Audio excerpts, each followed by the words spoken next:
Brutal deep freeze now, hitting so many millions. I mean, someone said 80 million Americans affected by this.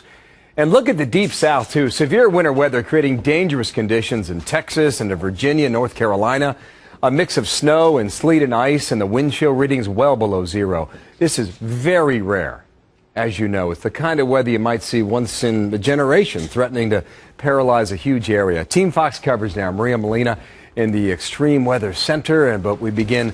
Jonathan Serries in Montgomery, Alabama today. And how are conditions deep down south, Jonathan?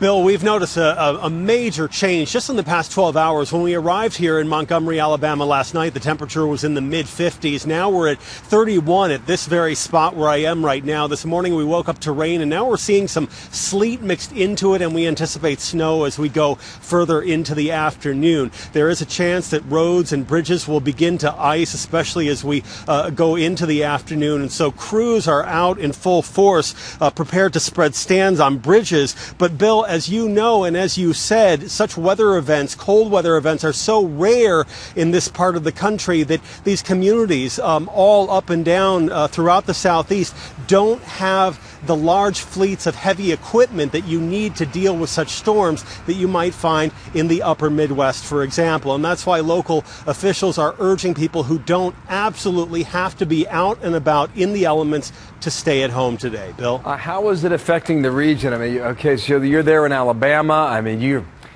back in Georgia, where you live in Atlanta, west to Texas. Covers a huge area, Jonathan.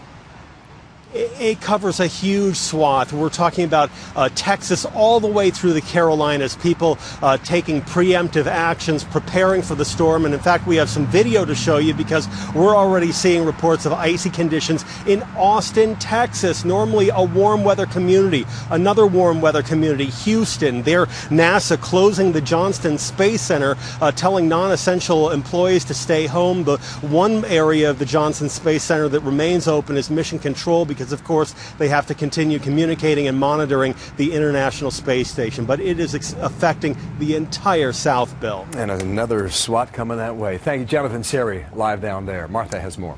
So how long is this deep chill going to last? Maria Molina is in the Extreme Weather Center with the answer to that question. Hi, Maria. Hey, Martha. Good morning. And I do have some good news in terms of that question. But I first want to show you what's going on right now on the radar picture, because we do have that sleet, like you've heard, across parts of Texas, Louisiana, Mississippi, and all the way up into parts of Virginia. So you're talking approximately 1,500 miles across parts of the South that are dealing with winter weather early this morning, and that is why we do have a number of winter storm warnings in effect. Many of these communities could actually be looking at accumulations of ice of over 1/4 of an inch. That's going to be extremely treacherous on the roadways. We have cities like New Orleans under a winter storm warning, Tallahassee, Montgomery, very, very rare.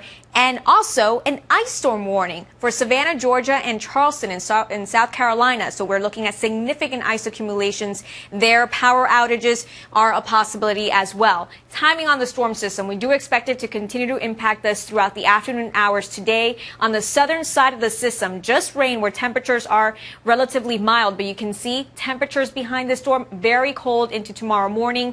But by Wednesday early morning, we do expect the storm to begin to wrap up. Some lingering snow showers along parts of the coastal Carolinas, but overall conditions improving as we head into tomorrow. By the way, Martha, take a look at North Carolina, eastern North Carolina. They can see over 6 inches of snow, but eventually much better as we head into the weekend, a significant warm-up. So that snow's not going to be sticking around for too long. So that's the good news. 63 on Saturday. Yeah. That's the place to be. All right, Maria. Thanks very much. Thank you. Just to give you an idea what we're talking about here, Atlanta could hit 15 degrees later tonight. That's 20 degrees below the average. All-time low, rather, in Atlanta is 9 degrees below zero. But when she talks about snow in North and South Carolina, 6 inches or more, coast, yep. That's crazy stuff.